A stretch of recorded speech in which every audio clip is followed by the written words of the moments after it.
Well, welcome back. I'm Susan Forrest, your instructor for this semester, and we're going to be looking at the Chapter 4 differences between the bacteria and the archaea. So this is an interesting chapter because it used to be called the prokaryotic profiles because we used to call these cells prokaryotic, which meant like before the nucleus. And indeed, they do, both of them lack a nucleus, and so now they're starting to call them akaryotic organisms, akaryotic cells, so that means the absence of a nucleus. But they are very different type organisms, and we've been finding in the last probably 10 to 15 years really all of the differences that are in the archaea. The archaea bacteria generally grow in very hostile environments where the bacteria are the typical bacteria that grow in and on us and are in like normal temperate environments with a kind of neutral pH, and they just kind of grow everywhere. The archaea are much more what we would call an extremophile, and they're a little bit harder to study because of the extreme environments that you have to have in order for them to grow. So just as an introduction to this chapter, we are going to start with the structures of bacteria and archaea, just the general structures that are found in bacteria and archaea, and starting with the external and then going into the boundary, and then we'll look at the differences between the gram-positive and gram-negative cells. Then we'll go into endospore formation and some of the other internal structures of the bacteria cell. So at the end, we'll go into a little bit of detail on the archaea, just a little bit, because really they're not the ones that we are concerned about. The archaea, like I said, grow in very extreme environments and therefore do not grow in and on human bodies. And so they don't cause disease.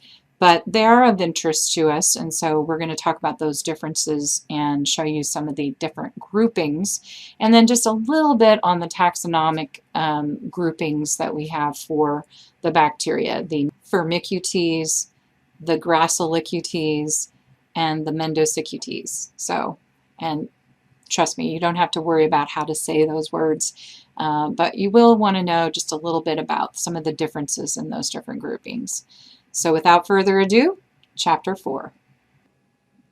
So in Section 1, we're going to look at the structures that all bacteria possess, then be able to identify at least 4 structures that some but not all bacteria possess, describe the 3 major shapes of bacteria, describe the more unusual shapes of bacteria, and then at least 4 terms to describe bacterial arrangements. So just again, the differences between bacteria and archaea compared to the eukaryotic cells. It's about how they package the DNA, their internal structures, and their size. And the internal structures, the bacteria and archaea do not have membrane-bound organelles, but eukaryotic cells do, and the nucleus is a membrane-bound organelle. So bacteria and archaea have a nuclear material. They have double-stranded DNA because all cells have double-stranded DNA, but it's free in the cytoplasm. So the bacteria cell structure, you can see that all bacteria have these darker red structures. Some bacteria have these red, kind of lighter red structures or orange structures, and then these some bacteria that are have these structures that are not shown. So I'm going to kind of, so you can see from the outside in that there are green little fimbriae here. These are hair-like structures that are for adhesion. They're not actually for movement. They're not like the cilia. You can see the appendage here, the flagella, that is for movement.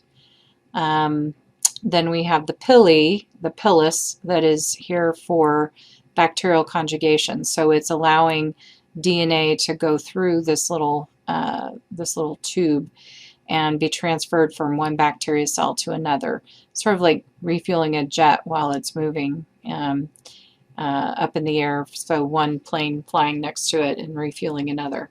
So they can send little plasmids, these extra pieces of DNA, or even pieces of the chromosome through this pilus. So from the outside in, those are the appendages. They're external outside of the cell. And the first layer here is the glycocalyx, which is a layer of either loosely or tightly organized polysaccharides. We mentioned this in chapter 5. So they're there to prevent phagocytosis and to prevent dehydration. They're present for cell communication if it's a multicellular organism, but really it's mostly about protection from phagocytosis and responding to their environment. But that is the glycocalyx. So it can be loosely or tightly compacted around the outside, the external outside of the cell wall. The next layer down is one that is found, it's called an S layer. It's a monolayer of protein. It's not phospholipids, it's protein that's for attachment and/or, well, it's used for protection, and S means, to me, survival. So they find this only in hostile environments. So it's something that we really don't see necessarily all the time, especially on our slides, because we grow the bacteria in the ideal conditions. So when we stain it, it's not something we really can see. And so for a long time, they didn't realize that this was an actual structure. The next layer down is the outer membrane, and it's only found in gram-negative bacteria. And then the cell wall, which is found in most bacteria, but not all. There are the Mycoplasma bacteria that are lacking an outer membrane and a cell wall, and I don't know if they have any of this except for the cell membrane. So the next layer down in this kind of gold or tan color is the cytoplasmic membrane. And so those are the boundary, and then as you go into the cell, as we said, you have the nucleus, the ribosomes, the cytoplasm, and sometimes these little actin filaments you can see.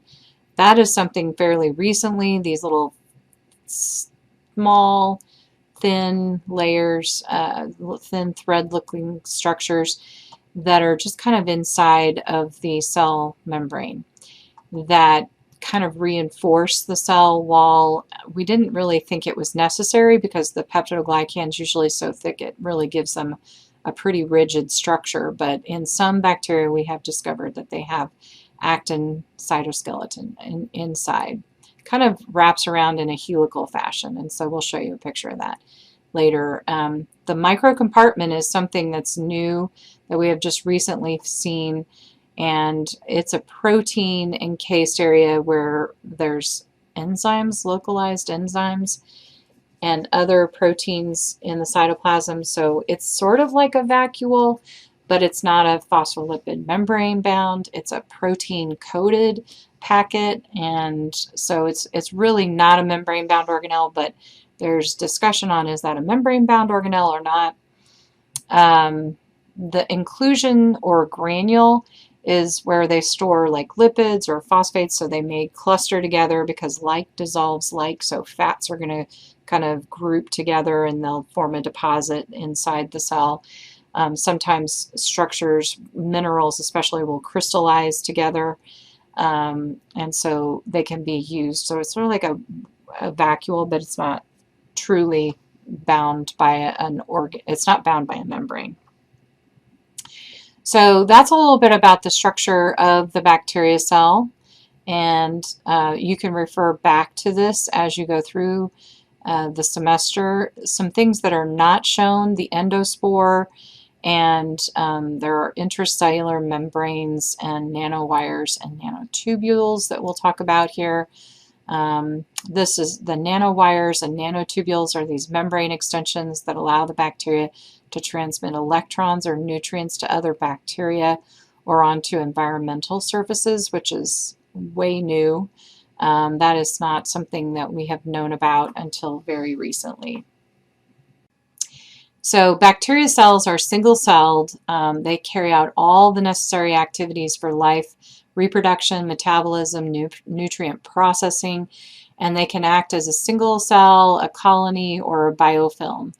And so that's a little bit about how they, kind of a basic idea of what they are. Bacterial size, they can be an average size, and I say they're between 200 and 2,000. And 1,000, which is the average size, is right in the middle of that. So 1 micrometer or 1,000 nanometers. And I like to refer to this in nanometers because nanometers shows you how they are compared to viruses. And viruses are very, very small, and we would have to use decimals to describe how small they are in micrometers. So I just really talk about them in nanometers. So this is around 200 to 2,000, and then eukaryotic cells would be 2,000 and above, and viruses would be 200 and below. But there are these outliers. The Thiomargarita nambiensis is between 100 and 750 micrometers, which means it's 100 to 750 times the size of a bacteria cell. So really, bacteria cells are about 10 times smaller than eukaryotic cells. So something that's 100 times bigger than the average bacteria cell would be about the size of a eukaryotic cell, or maybe even a large eukaryotic cell. So that's a really large bacteria, and again, an outlier. And then we have some very, very small nanobacteria, like 0.05 is essentially 50 nanometers to 200 nanometers. And so these nano means super small. Like micro is small, and nano is super, super small. And this would be like a virus size. And it's something that we haven't been able to see because our light microscopes cannot observe things that small. In fact, 200 nanometers is about the smallest that you're going to be able to observe with a light microscope.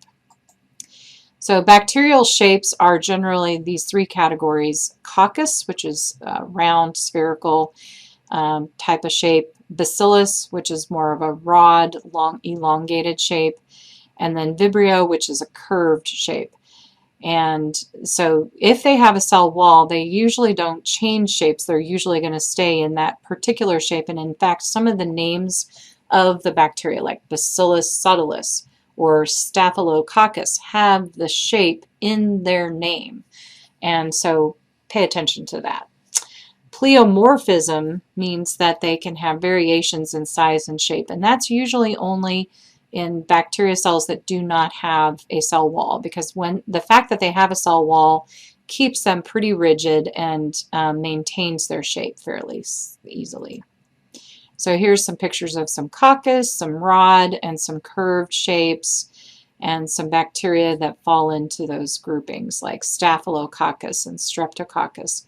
Legionella, Streptobacillus, Streptomyces, all are kind of a bacillus shape, and then these curved like Vibrio and Campylobacter.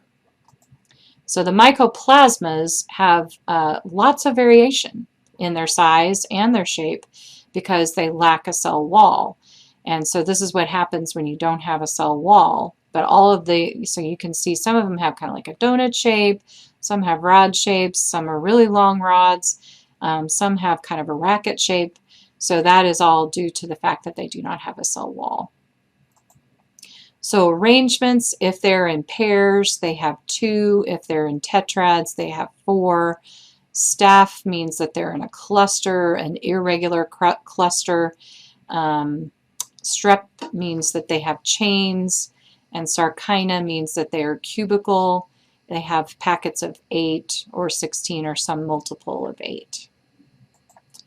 And the arrangements, diplo, again, in Bacillus, there's really fewer of these different arrangements. What we were looking at before were coccus. So in Bacillus, they're really just either 2 pairs end-to-end, Streptobacillus, which are chains end-to-end, or palisades, which are side-by-side. And so what we mean by that is the short ends, because they're, you know, a rod.